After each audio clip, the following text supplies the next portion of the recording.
أعوذ بالله من الشيطان الرجيم بسم الله الرحمن الرحيم الحمد لله رب العالمين وبه نستعين اللهم صل على سيدنا محمد النبي الأمي وعلى آله وصحبه وسلم رب اشرح لي صدري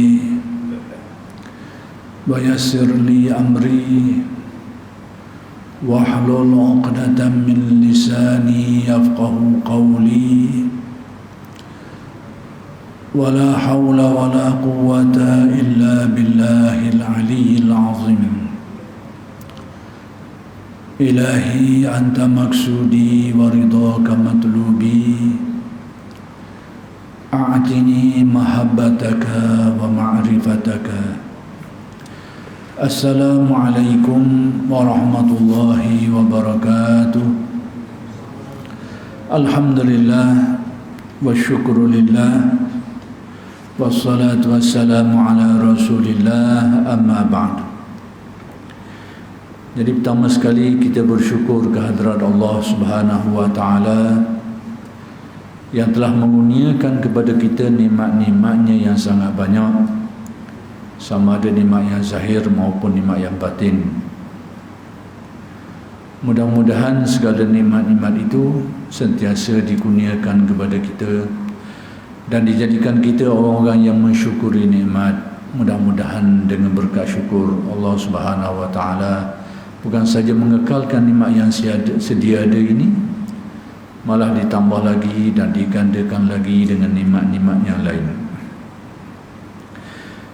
Dan insya-Allah pada malam ini akan diteruskan lagi pengajian kitab I'tiqad Ahlus Sunnah wal Jamaah yang dikarang oleh Kiai Haji Sirajuddin Abbas rahimahullah, mengenai perkara yang ke-6 muka surat 20 itu, iaitu kaum Ahlus Sunnah wal Jamaah muncul pada abad ketiga Hijriah. Jadi daripada tajuk ini kita dapat faham bahawa mazhab Ahlus Sunnah wal Jamaah ini, bahawa dia muncul pada abad yang ketiga Hijriah. Bila sebut 3 Hijriah tu berarti 300 tahun ke bawah lah. Dan kalau kita namakan dia dari segi salaf atau khalaf, dia masih lagi pada peringkat yang dinamakan sebagai salaf. Kerana dalam istilah ulama ni 300 tahun hijrah yang pertama itu zaman tempoh masa itu orang panggil salaf. 300 tahun ke atas itu dinamakan khalaf dalam istilah ulama-ulama, sekalipun ada sedikit khilaf lah. Tapi itulah pendapat yang kuat. Jadi nak dinyatakan di sini bahawa mazhab Ahlus Sunnah wal Jamaah ini muncul pada kurun yang ketiga. Jadi kurun ketiga tu masih termasuk tempoh masa yang dinamakan sebagai salaf.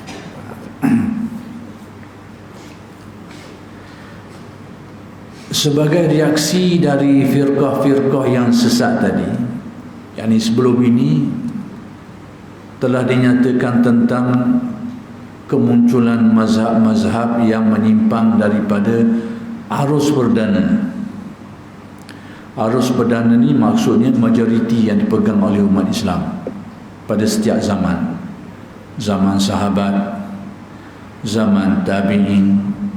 Jadi majoriti mereka tu itulah yang dikatakan arus perdananya. Jadi sebelum ini diceritakan tentang pada kuliah-kuliah yang lalu lah, tentang timbulnya serpihan-serpihan kecil, kelompok-kelompok kecil yang terpisah daripada arus perdana ini, iaitu antaranya kelompok-kelompok awal yang dinamakan Khawarij, kemudian Syiah, dan kelompok Mu'tazilah, kelompok Qadariyah, Murji'ah, Mujassimah dan macam-macam lagi lah. Semua kelompok-kelompok tu ataupun aliran mazhab-mazhab kecil ni adalah serpihan daripada mazhab besar. Kita kena faham perkara itu untuk kita faham tentang Ahlussunnah wal Jamaah. Jadi sebagai reaksi daripada firqah-firqah yang sesat tadi, jadi sebagai tindak balas daripada timbulnya aliran-aliran serpihan yang kecil ini, yang terpisah, yang terpecah daripada aliran yang besar ni ataupun arus perdana ni, maka pada akhir abad ketiga Hijriah, pada akhir abad yang ketiga Hijriah, abad yang ketiga ni kita nak kira dia tu bermula daripada tahun 201 sampai ke tahun 300. Itu orang panggil abad yang ketiga Hijriah. 250 abad ketiga lagi, 270 abad ketiga lagi, 300 abad ketiga lagi. Jadi pada akhir, jadi benda ni timbul pada akhir abad yang ketiga Hijriah tu. Maksudnya kalau kita kira secara kasar kok 250 tahun ke atas. Pada tahun 250 lebih Hijriah. Timbullah golongan yang bernama kaum Ahlussunnah wal Jamaah, ataupun disebut sebagai mazhab golongan Ahlussunnah wal Jamaah. Timbul pada masa itu, yakni pada masa separuh di penghujung kurun yang ketiga tadi itu, timbul mazhab ini, Ahlussunnah wal Jamaah. Jadi persoalan yang mungkin timbul sikit lah. Jadi kalau kita tengok dengan mazhab-mazhab serpihan sebelum ni tu, iaitu mazhab Khawarij, Syiah dan sebagainya tu, dia muncul dulu berbanding dengan apa yang dinamakan sebagai Ahlussunnah wal Jamaah. Jadi macam mana ni? Apakah pada masa Syiah tu timbul, pada masa Khawarij tu timbul, tidak ada Ahlussunnah wal Jamaah ni, sehingga pada kurun yang ketiga tu baru timbul? Ini satu perkara yang perlu kita cermat sikit untuk faham. Jadi yang dimaksudkan, yang dikatakan mazhab Ahlussunnah wal Jamaah ni timbul pada akhir kurun yang ketiga tu dari segi penamaan dia tu, nama, rencok nama. Padahal ketika timbulnya Syiah itu sebagai serpihan, arus perdana itulah sebenarnya Ahlussunnah wal Jamaah. Cuma masa tu orang tak panggil nama itu, kerana sedia maklum dah. Bila pecah, jadi orang nama hak pecah kecil tu, serpihan tu, ini Syiah. Pecah ni serpihan kecil tu, orang panggil dia Khawarij. Pecah kecil ni Mu'tazilah. Jadi arus perdana tu orang tak nama. Tapi setelah pada kurun yang ketiga tadi tu, bila pecah banyak serpihan ni, maka arus perdana tadi tu, hak kasar tadi tu, barulah orang kenal dia sebagai Ahlussunnah wal Jamaah. Jadi saya jelaskan ini supaya orang tak beranggapan Ahlussunnah wal Jamaah ni timbul ke dia. Jangan. Dia adalah arus perdana yang orang tak beri nama lagi, tapi telah banyaknya serpihan-serpihan ni, maka orang kekal arus perdana tu, orang panggil dia Ahlussunnah wal Jamaah. Yang dikepalai oleh dua orang ulama besar yang menjadi ketua ataupun imam kepada aliran ini, dua ulama besar dalam Usuluddin, iaitu Syekh Abdul Hasan Ali Al-Asy'ari dan Syekh Abu Mansur Al-Maturidi. Jadi kalau kita mengaji sifat 20 dulu, tengok masa saya kecil-kecil dulu, ayah saya pagi-pagi duk ajar kitab Risalah Tauhid. Jadi kita ingat nama ni masa kecil lagi dah, masa umur kita sekolah rendah, nama ni sudah kita dengar dah. Bagi kita diajar oleh orang tua-tua kita dulu tentang akidah ni, tentang nama ni sejak dia kecil. Jadi kita dengar, kita ingat lagi nama tu, Abu Hasan al-Asy'ari, Abu Mansur al-Maturidi.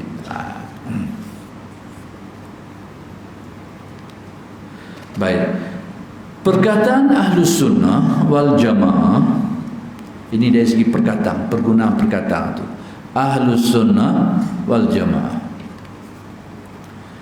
Kadang-kadang dipendekkan menyebutnya dengan Ahlus Sunnah saja. Kadang-kadang orang panggil nama asalnya, nama lengkap dia tu, nama penuh dia Ahlus Sunnah wal Jamaah. Sebab apa dinamakan Ahlus Sunnah wal Jamaah sudah saya jelaskan pada kuliah-kuliah yang awal dulu. Sunnah ni merujuk kepada apa? Jamaah ni merujuk kepada apa? Jadi penamaan ini menunjukkan kepada isi kandungan mazhab Ahlus Sunnah tu, apa isi kandungan dia tu. Jadi tak lari daripada Al-Quran, Sunnah dan Jamaah. Ini majoriti para sahabat dan juga alim ulama yang terkemudian. Jadi kita tak nak ulang secara detail situlah. Cuma dari segi nama ni, nama lengkap dia Ahlus Sunnah wal Jamaah. Cuma ada juga orang sebut, ada kalanya disebut secara pendek sikit, orang sebut Ahlus Sunnah saja. Cuma hari ini ada sedikit kekeliruan. Sekalipun dari segi asalnya, kalau dulu Ahlus Sunnah wal Jamaah, ada kalanya orang sebut dia Ahlus Sunnah saja, tapi maksudnya adalah Ahlus Sunnah wal Jamaah. Cuma saya nak beritahu learning.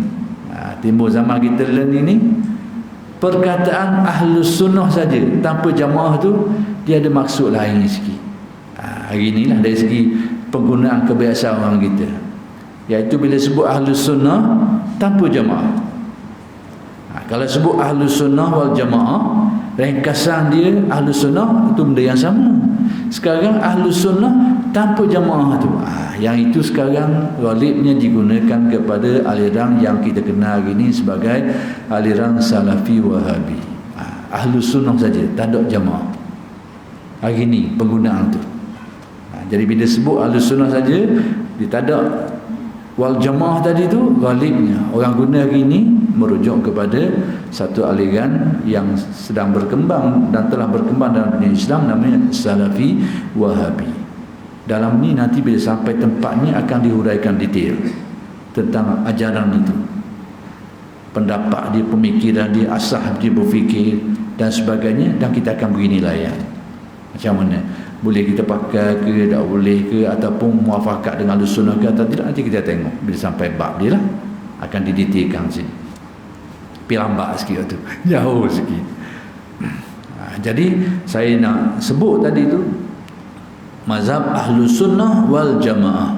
Cuma ada orang sebut secara pendek Ahlus Sunnah saja, tapi maksudnya tetap Ahlus Sunnah wal Jamaah. Bukannya Ahlus Sunnah yang tanpa Jamaah tu. Itu merujuk kepada pemikiran lain. Atau Sunni saja.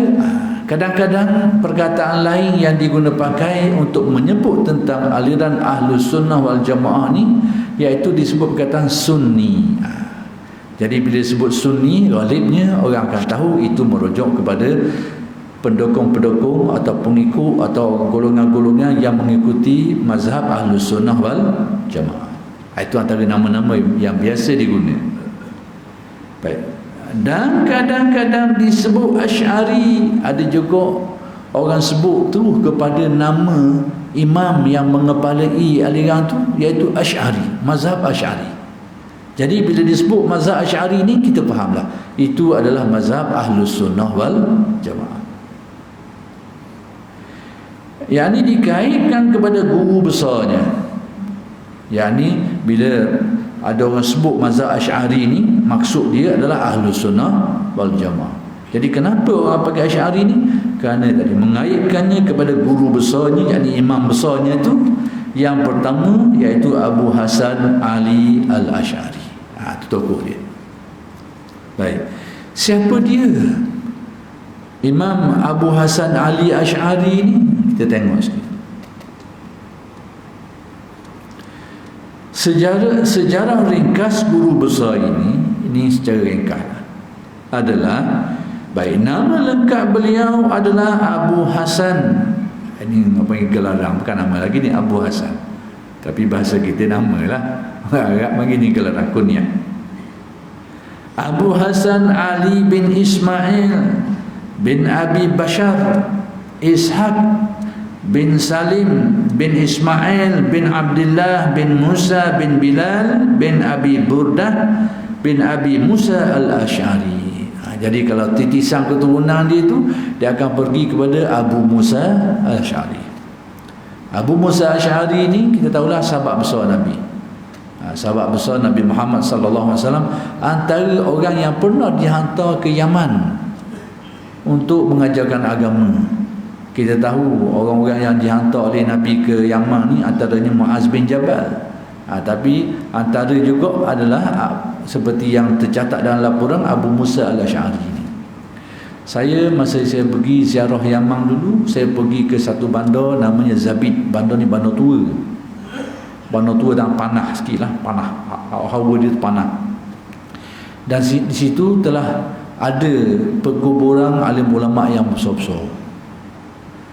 Dan antara benda yang ada kat situ tu seperti yang dimaklumkan lah, seperti yang sedia maklum, yang dimaklumkan oleh penduduk kawasan tu iaitu Masjid Abu Musa Ash'ari.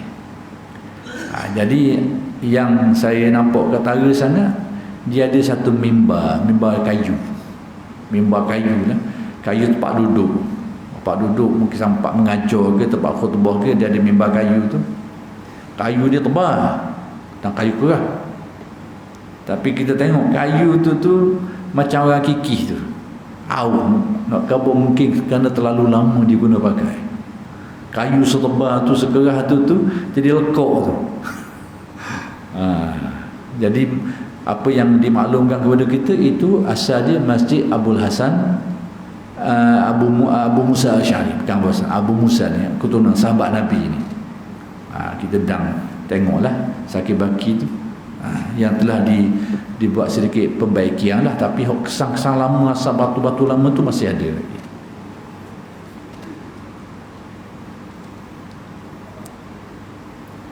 Baik, Abi Musa ini, yakni Abi Musa al-Ash'ari ini, seorang sahabat Nabi yang terkenal dalam sejarah Islam. Jadi kita tahulah Abu Musa al-Ash'ari ini memang antara sahabat yang dikenali lah. Pada zaman Sayyidina Ali, dia diwakilkan oleh Sayyidina Ali untuk berunding dengan Amr bin al-As ketika terjadinya perang Siffin. Perang Siffin itu antara Sayyidina Ali dan Sayyidina Muawiyah tu. Ketika nak diadakan perdamaian, iaitu majlis tahkim tu, maka Abu Musa Ash'ari inilah yang dihantar oleh Sayyidina Ali sebagai wakil untuk perundingan tu. Jadi ini sahabat besar Nabi Muhammad sallallahu alaihi wasallam. Baik, Abu Hasan lahir di Basrah, yakni di Iraq, tahun 260 Hijriah. 260. Jadi bila disebut 260 ni masih lagi kurun yang ketiga. Jadi kalau dari segi tempoh masa, maka dia masih lagi termasuk zaman salaf. yakni 55 tahun sesudah meninggalnya Imam Syafi'i. Berarti pada waktu Imam Syafi'i itu mazhab Ash'ari ini dari segi namanya tu tak timbul lagi, tapi pegangan-pegangan dia tu sudah sedia ada. Kan sebab apa? Kerana dia ada memegang arus perdana masa tu, pegangan majoriti orang Islam. Cuma bila serpih banyak ni orang nak beri nama dah asal tu. Jadi orang nak beri nama asal tu, maka dibilah nama Ahlus Sunnah wal Jamaah asal. Jadi penamaan ini berlaku pada kurun yang ketiga, hujung dia tu. Jadi bila penamaan, bila berlaku, bila adanya nama ni Imam Syafi'i sudah tidak ada. Jadi kalau ada orang tanya Imam Syafi'i ni pakai akidah mana? Asy'ari ke Maturidi? Itu pertanyaan tak cerdik lah. Tanya tak cerdik. Sebab apa? Sebab pada waktu Imam Syafi'i ni, Abu Hasan Asy'ari tak dilahirkan lagi. Jadi nama tu tak timbul lagi. Nama tak timbul. bukan akidahnya. Akidahnya sudah menjadi pegangan majoriti orang Islam, termasuklah Al-Imam Syafi'i. Jangan keliru situ. Kalau ada orang cerdik sikit tanya, muduk sibuk-sibuk sangat akidah ni, Imam Syafi'i bukan akidah mana? Syafi'i ke Maturidi? Tak payah jawab tu. Soalan tu kurang cerdik. Sebab apa? Kerana Abu Hasan Asy'ari belum dilahirkan. Jadi nama Ahlus Sunnah wal Jamaah tak timbul masa tu. Bukan mazhab tu tak ada, tapi nama dia tak ada. Belum muncul lagi. Tapi pegangan-pegangan ni sudah menjadi pegangan majoriti umat Islam masa tu. Termasuklah imam-imam besar ni. Nanti kita akan tengok beberapa isu yang berkait dengan keyakinan Ahlus Sunnah ni, yang menjadi pegangan Ahlus Sunnah, yang melibatkan imam-imam ini. Saya kata macam tu sebab ada bukti. Ada benda yang kita bahaskan nanti, akan tengok nanti lepas daripada ni. Akan timbul beberapa isu yang menjadi perdebatan antara Ahlus Sunnah dengan mazhab-mazhab lain. Tapi imam-imam ni terlibat dengan isu tu. Dan ternyata dia berpegang dengan apa yang dipegang dalam Ahlus Sunnah wal Jamaah. Sebab apa jadi gitu? Sebab pada masa imam-imam fiqh ni, Imam Syafi'i, Imam Ahmad bin Hanbal, dan sebelum tu Imam Malik, sebelum tu lagi Imam Abu Hanifah, imam-imam ini mereka dari segi akidah ni, mereka pegang dengan arus perdana masa tu, yang belum lagi dinamakan Ahlus Sunnah wal Jamaah. Tapi pegangan yang serupa.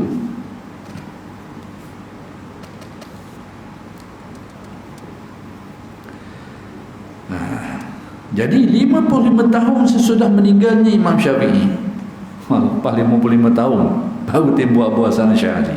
Jadi mazhab akidah ni dari segi nama dia tu lewat sikit timbul. Ahlus Sunnah lah. Mu'tazilah timbul dulu lagi.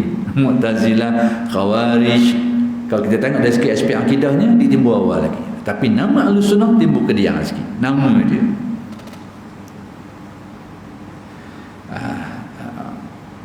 Dan meninggal, yakni Abu Hasan Al-Asy'ari ini meninggal di Basrah, tempat yang samalah, tempat dia lahir juga, pada tahun 324 Hijriah. Berarti zaman dia hidup ni, Abu Hasan Al-Asy'ari ni, tokoh atau imam besar mazhab Ahlus Sunnah wal Jamaah ni, 2/3 umur dia tu duduk pada zaman salaf, 1/3 lagi duduk pada zaman khalaf. Kalau kita kira salaf dan khalaf tu pada 300 tahun, 2/3 zaman salaf lajak sikit, 1/3 ujung-ujung umur dia tu duduk pada zaman khalaf, 1/3 umur dia dalam usia 64 tahun. Jadi sedang-sedanglah. Ada setengah ulama tu sampai 90 tahun, 100 tahun pun ada. Ada yang pendek, Imam Ghazali 55 tahun je, 50 tahun je umur dia lebih kurang, sekitar 50 tahun lebih begitu. Tapi kalau Imam Abu Hasan Asy'ari ni sedang-sedang, 64 tahun. Itu umur sedang lah tu. Baik, beliau pada mulanya zaman awal sejarah dia adalah murid dari bapa tirinya. Jadi dia ada pak tiri. Iaitu siapa dia pak tiri dia tu? Dia belajar dengan pak tiri dia ni, seorang ulama besar kaum Mu'tazilah. Jadi dia ni dibesarkan dalam pemikiran Mu'tazilah. Pak tiri dia tu ulama besar dalam mazhab Mu'tazilah ni. Jadi sudah tentu dia duduk dalam keluarga tu dan belajar mazhab tu. Iaitu siapa dia pak saudara dia? Iaitu Syekh Abu Ali Muhammad bin Abdul Wahhab Al-Jubba'i. Ada baca Jabai, ada yang selalu kita sebut sebelum ni, ada banyak yang sebut Al-Jubba'i. Tak apalah, mana-mana pun. Kita ada dah Jabai, tak apalah dia baca betul. Tapi kita dengar daripada setengah alim ulama kita sebut Al-Jubba'i. Nanti kita tengok. Baik, meninggal tahun 303 Hijriah. Ini tokoh Mu'tazilah. Abu Ali Al-Jubba'i ini 303 Hijriah dia meninggal. Maksudnya dia juga hidup pada zaman salaf. Lebih sikit 303. sepadang antara salaf dan khalaf 300. Tapi dia ni lajak sikit je, 303 dia meninggal. Masuk sikit je. Bererti zaman hidupnya tokoh Mu'tazilah ni, iaitu tok tinggi kepada Abul Hasan Al-Asy'ari ni, juga zaman salaf. Sebab tu bila ada orang mendakwa mazhab salah ni, kita tak tahu merujuk pada siapa dia. Mazhab ni mazhab salah, mazhab salah. Tak tahu nak tuju siapa dia. Nak tuju siapa dia. Sebab salaf ini termasuklah tokoh ini ni. Abu Ali Al-Jubai ni tokoh Mu'tazilah ni. Jadi kalau kita kata ini mazhab salah, nak tuju ke siapa dia? Kerana orang ni termasuk juga ni. Kelompok Mu'tazilah yang kita tahu merupakan aliran yang menyimpang dalam Islam. Menyimpang adalah tempat Alibabah tu. Jadi sebab itu kita tak dapat nak menerima setengah orang yang kata ini mazhab salah, mazhab salah. Tak tahu nak tobik siapa dia, nak tuju siapa dia. Kalau mazhab Asy'ari kita tahu imam ini. Berarti kita tahu kitab dia apa benda. Penghujahan dia apa benda, pandangan dia apa. Boleh kita rujuk. Salah, nak tuju siapa dia? Termasuklah orang ini ni. Abu Ali Al-Jubai, tokoh Mu'tazilah, iaitu tokoh aliran yang menyimpang. Termasuk dalam zaman salaf juga kelompok-kelompok Khawarij yang berperang dengan Sayyidina Ali.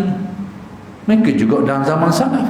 Jadi kalau kita kata mazhab salah ni, nak tuju ke siapa dia?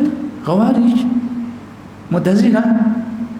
Sebab tu kita ulama-ulama Islam, ramai di antara ulama Islam hari ini ni, mereka kata tak ada mazhab salah ni, tak ada mazhab tu.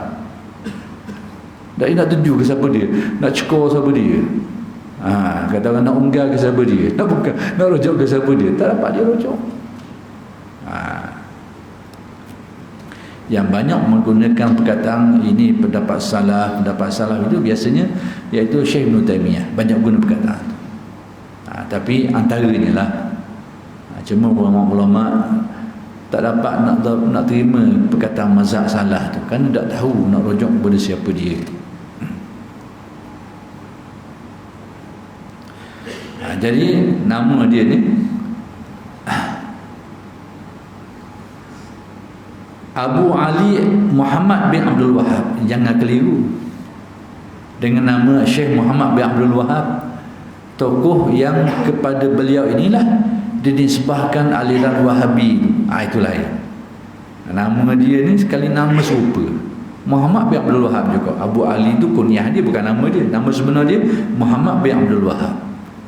Jadi nama serupa dengan tokoh yang dianggap sebagai tokoh yang dianggap sebagai yang dikira atau dinisbahkan kepadanya lah aliran Wahabi yang kita kenal.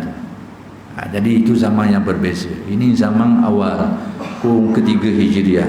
Adapun Wahabi itu zaman kediang dah. Zaman terkemudian Muhammad bin Abdul Wahab. Nanti kita akan tengok tentang tokoh ini bila sampai perbahasan mengenai mazhab itu. Baik, tetapi kemudian beliau, yakni Abul Hasan Al-Asy'ari, imam mazhab Ahlus Sunnah wal Jamaah ni, bertaubat. Taubat maksudnya dia meninggalkan mazhab tu dan keluar dari golongan Mu'tazilah. Ditinggalkan mazhab yang mana dia sejak dari kecil diasuh, diajar dengan mazhab tu, tapi sampai satu peringkat akhir kali dia taubat dan ditinggalkan mazhab tu. Atas alasan apa? Atas sebab apa? Dia ada cerita panjang, ada cerita pendek. Nanti kita tengok cerita ada sini lah. Baik, kita tengok apa yang tertulis di sini. Baik, pada masa itu, jadi abad yang ketiga Hijriah tu, ni latar belakang pada zaman dia tu, banyak sekali ulama-ulama Mu'tazilah, yakni ulama-ulama yang berfahaman Mu'tazilah. Mu'tazilah ni kalau saya nak sebut secara ringkasan, iaitu aliran pemikiran satu kelompok dalam Islam yang mereka ini meletakkan akal duduk atas, merajakan akal. Al-Quran mereka letak bawah. Maksudnya benda-benda yang disebut dalam Al-Quran dan hadis yang mereka melihat berlawan dengan akal, mereka akan takwil menurut kehendak mereka. Ahlus Sunnah pakai juga kaedah takwil, tapi terbatas kepada perkara-perkara yang tertentu, bukan pada semua perkara. Ini pendetailan ni nanti kita akan tengok. Jadi kelompok Mu'tazilah ni, mana-mana ayat Al-Quran dan hadis berlawan dengan akal, mereka akan takwil itu. Berbeza dengan penggunaan dalam mazhab Ahlus Sunnah. Mereka ni mentakwil ayat-ayat tertentu yang memenuhi syarat tertentu je. Adalah syarat-syaratnya, nanti kita akan tengok bila sampai tempatnya. Baik. Jadi ramai sekali, banyak sekali ulama-ulama Mu'tazilah ni mengajar di Basrah. Di Basrah, di Kufah, di Baghdad. Hari ni acul lebu. Iraq hari ni Kufah, Baghdad ni hari ni kena bila berlaku perang tu hancur. Sekarang ni baru bina balik lah. Tapi zaman dulu tu itu menjadi satu kota, menjadi satu bandar besar dunia Islam, tempat penyebaran ilmu. Tengok sejarah manusia. Daripada kota Baghdad yang sangat terkenal dengan kota metropolitan lah, kota besar. Kalau kita kat ni kan macam New York lah lebih kurang. Kota-kota besar tu menjadi pusat ilmu, pusat perdagangan, pusat perekonomian, pusat ketamadunan, sampai satu tahap hancur lebu. Dia sampai masa dia. Nak hidup pun payah. Tapi sekarang cuba dibangunkan lagi. Baik, nak beritahu bahawa pada zaman ni kurun ketiga ni, pada waktu tu ramai sekali ulama-ulama Mu'tazilah ni mengajar di tempat-tempat ni. Di Kufah, di Basrah, di Baghdad, di Iraq lah bahasa mudahnya, yang menjadi pusat pemerintahan merupakan bandar besar dunia Islam masa tu. Baik, ada 3 orang khalifah Abbasiyah. Pada waktu itu pemerintahan diterajui oleh khalifah Khilafah Abbasiyah, dinasti Abbasiyah. Kerana selepas zaman Khulafa Ar-Rasyidin ini, selepas Nabi meninggal, maka ada zaman disebut Al-Khulafa Ar-Rasyidun, 4 orang, Abu Bakar, Umar, Uthman dan Ali. Itu yang diperakukan ulama. Selepas itu timbul dinasti dah, yang disebut sebagai dinasti Umayyah. Kemudian habis dinasti Umayyah, timbulnya dinasti Abbasiyah. Ni zaman dia.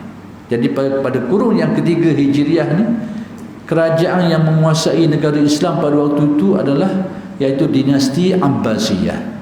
Dan Abbasiyah ni ramai, khalifah dia ni ramai, bukan seorang, ramai.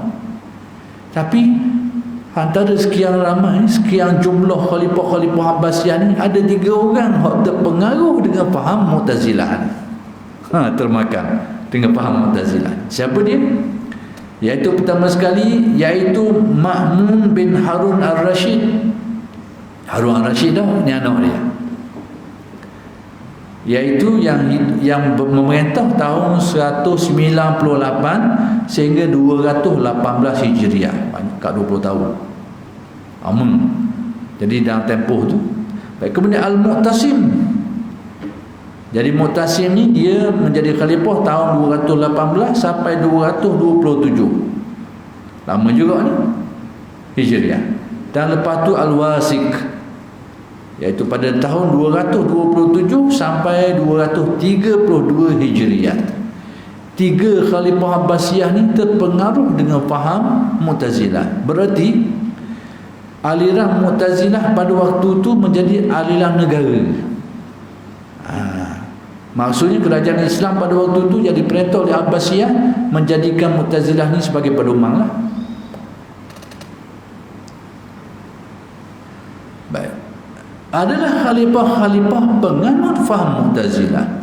Mereka ni terpengaruh dengan faham Mu'tazilah. Jadi ada beberapa khalifah dari kalangan Bani Abbasiyah ni yang termakan dengan faham Mu'tazilah ni. Atau sekurangnya kalau tidak dianggap sebagai penganut pun menjadi penyokong yang utama dari golongan Mu'tazilah. Kalau dia tak terpengaruh 1% pun, tapi dia memberi dokongan kepada Mu'tazilah. Jadi sebab itu Mu'tazilah pada waktu itu dia agak ada tempat lah sikit. Sebab apa? Kerana dia didokong oleh pemerintah dan penguasa pada waktu itu. Kalau kita perhati dalam sejarah pemikiran Islam ni, akidah yang bertahan sepanjang zaman, tak kira zaman penguasa mendokong dia ke atau penguasa tidak mendokong dia tu, tapi dia kuat kerana hujah dia adalah Ahlus Sunnah wal Jamaah. Kajilah sejarah Islam. Mazhab ni hidup sepanjang zaman. Zaman penguasa sokong dia, zaman penguasa tak berlawan dengan penguasa, tapi dia tak itu. Sebab apa? Kerana dia kuat dengan hujah. Mu'tazilah ni lain sikit. Dia kuat dengan pemerintahan.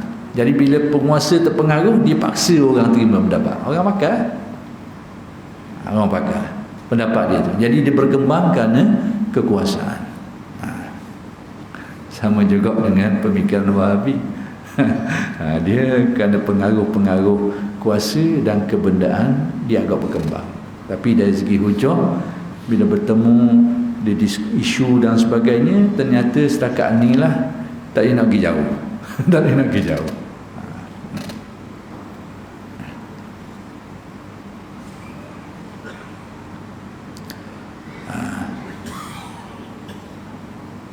Baik, dalam sejarah dinyatakan bahawa pada zaman itu, zaman Mu'tazilah ni, terjadilah apa yang dinamakan fitnah Quran makhluk.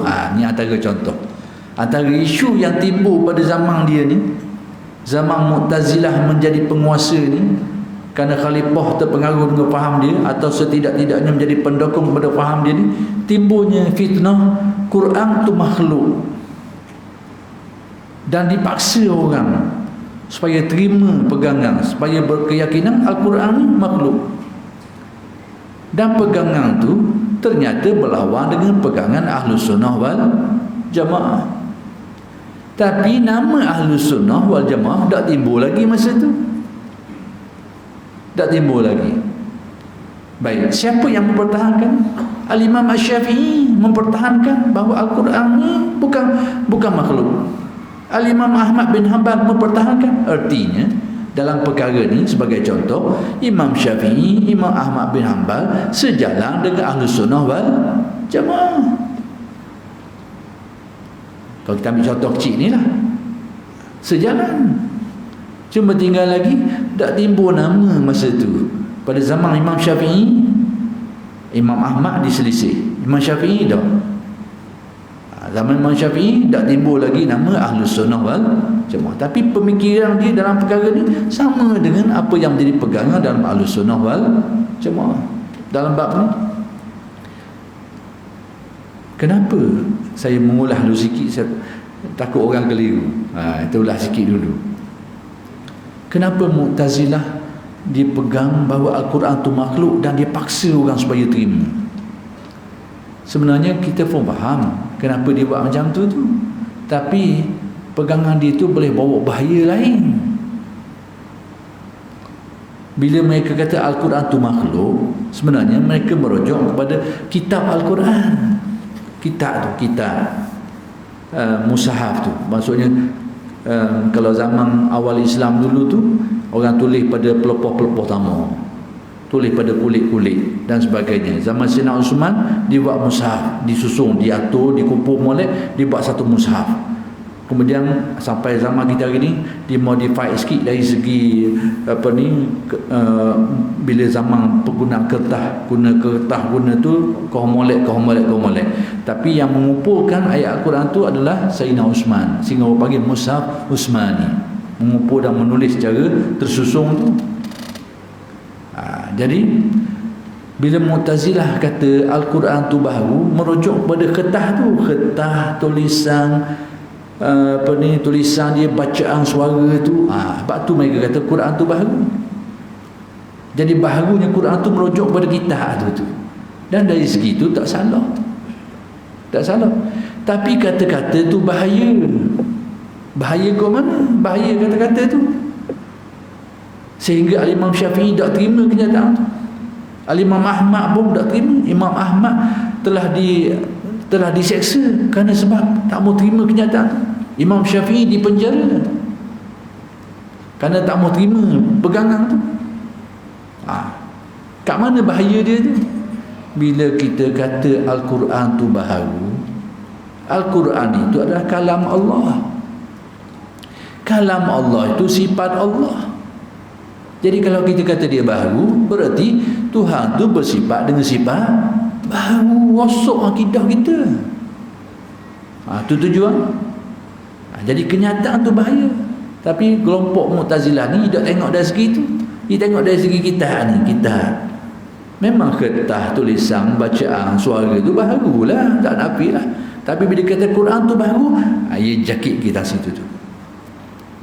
Maka tanah satu Imam Syafi'i tak mahu terima kenyataan Al-Quran tu baharu, kerana boleh bawa kepada keyakinan Tuhan bersifat dengan sifat yang baharu. Tu bendanya. Adapun kitab tu, tulisan, huruf, kalimah, sebutan lapah dia tu, suara yang kita baca tu, memang semua tu adalah baharu belaka, tapi dia menunjukkan kepada kalam Allah yang qadim. Kita kena faham itu. Tapi waktu tu tidak dilihat oleh Mu'tazilah. Dia lihat ni saja je. Tapi kenyataan dia tu berbahaya. Atas dasar tu Imam Syafi'i tak mahu terima kenyataan tu. Imam Ahmad tak mahu terima kenyataan tu. Kerana dia boleh bawa kena nyakit tadi tu. Nyakit mensifatkan Tuhan dengan sifat yang baharu.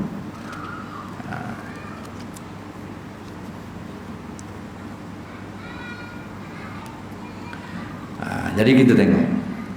Pada zaman terjadi fitnah ni, fitnah Quran tu makhluk. Dahsyat fitnah. Yang mengorbankan beribu-ribu ulama, hak dah ikut diseksa, ada yang dibunuh. Kau tengok sejarah. Dipaksa orang terima. Tak mau terima, boleh menyakit. Saya dengar-dengar cerita lah, laporan-laporan. Tapi oleh kerana benda ni tak ada bukti kukuh kita nak tu, kita tak rojok lah. Cuma kita nak cerita model ni. Model tak mau terima pendapat dia, yang anggap pendapat lain tu salah, tak mau terima pendapat dia, dibunuh. Hak yang kita dengar-dengar lah, daripada sumber-sumber yang kita rasa ada kebenaran dia, cuma mungkin kita tak ada data-data akademik lah, iaitu pergolakan yang berlaku di Timur Tengah. Pergolakan yang berlaku di Timur Tengah antaranya kalau dia melibatkan kelompok-kelompok ISIS tu, kelompok-kelompok ekstrim tu, antaranya dia tanya, Tuhan tu mana? Kalau kabur Tuhan tu di aras, selamat. Tapi kalau kabur Tuhan tu tak tepat, habislah. Habislah kawan. Itu yang kita dengar daripada sumber-sumber daripada kawan-kawan kita lah, yang dapat, yang adalah sumber-sumbernya tu. Sebab begitu. Kalau kabur Tuhan di aras je, baik. Tuhan tak tepat, seperti yang menjadi pegangan Ahlus Sunnah wal Jamaah ni, tak ada lah kawan ni. Allahu a'lam lah. Jadi Ahlus Sunnah ni agak cermat. Sejarah Ahlus Sunnah ni tak akan paksa kan. Cuba dia beritahu akidah ni salah, batil, kecuali yang nyata benda tu bawa kepada kekufuran. Itu pun ada proses dia, proses qadi yang kena jatuh hukum. Tak boleh hukum jatuh lebih kurang secara bahagambang gitu. Itu proses mahkamah dan sebagainya untuk mensabitkan pegangan yang salah, yang tidak ada khilaf lagi tentang perkara itu, kena persoal banyak lagi, barulah jatuh hukum. Ini dalil pakai tak setuju yo, kafir. Tak setuju kau, bid'ah. Ini kacau. Itu bukan cara aliran Ahlus Sunnah wal Jamaah. Tapi kita terkejut dengar tu. Antara sebab ditanya soalan tu, Tuhan duduk mana? Kabar atas langit, selamat. Kabar di aras, selamat. Na'udzubillah min zalik.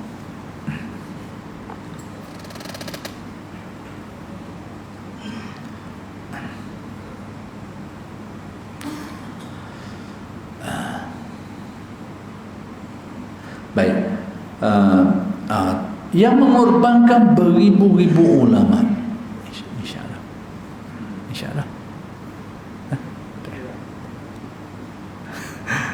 Baik, yang mengorbankan beribu-ribu ulama yang kena bunuh kerana tak terima, tak mau terima kenyataan Al-Quran ni baharu, tak mau terima.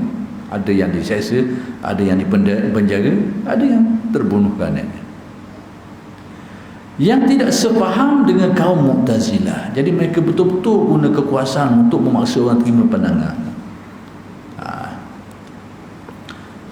Baik. sepenggang lagi lah. Lajak seminit dua boleh dah? Sikit.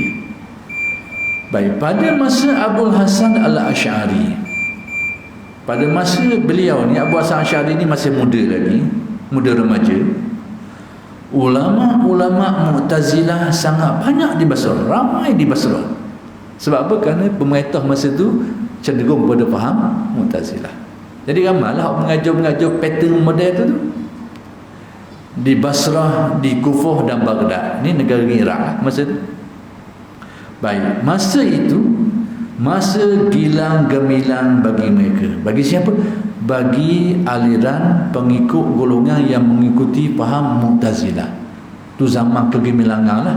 Maksudnya pemerintah, penguasa ada yang menerima faham tu atau mendukung dia dan menjadi mazhab negara masa tu. Paksa ramai orang. Tapi arus perdana ni antara yang pegang Imam Syafi'i, Ahmad bin Hanbal ni tak pakai, tak terima fahaman tu. Jadi nak beritahunya Ahlus Sunnah ni sepanjang zaman dia kuat dengan hujah, bukan dia kuat dengan kekuasaan. Dia bertahan dengan kekuatan hujah dia tu. Kerana fahamnya, yakni pemikiran faham Mu'tazilah ni disokong oleh pemerintah, penguasa pada waktu tu memang menyetujui fahaman Mu'tazilah ni dan meletakkannya sebagai sebagai mazhab negara lah, sekalipun dia bukan arus perdana. Tapi sama macam beberapa negara, contohnya macam di Iran hari ni lah, mazhab Syiah kita tahulah, dia tu bukanlah arus perdana umat Islam, tetapi di negara itu mazhab Syiah dijadikan sebagai mazhab negara. Sedangkan fikiran itu, fahaman itu bukan fikiran, bukan fahaman arus perdana umat Islam. Sampai ke hari ini tak dapat disangkal hakikat kenyataan bahawa pemikiran mazhab Ahlus Sunnah wal Jamaah adalah pegangan majoriti umat Islam seluruh dunia hari ini, sampai hari ini. Itu diakui, tak dapat disangka oleh sesiapa. Sampai ke hari ini yang menjadi pegangan majoriti umat Islam adalah Ahlus Sunnah wal Jamaah. Maka sama juga berlaku pada zaman ini. Arus perdananya tetap dengan Ahlus Sunnah wal Jamaah, tetapi penguasa masa itu terpengaruh dengan Mu'tazilah dan menjadikan pemikiran Mu'tazilah itu sebagai pemikiran negara atau mazhab negara, dan memaksa orang supaya terima fikiran dia. Jadi oleh kerana sudah masuknya waktu Isya, nanti kita akan sambung ceritanya kisah panjang ni pada kuliah-kuliah yang akan datang. Aqulu qawli hadza wa astaghfirullahal azim li wa lakum. Assalamualaikum warahmatullahi wabarakatuh.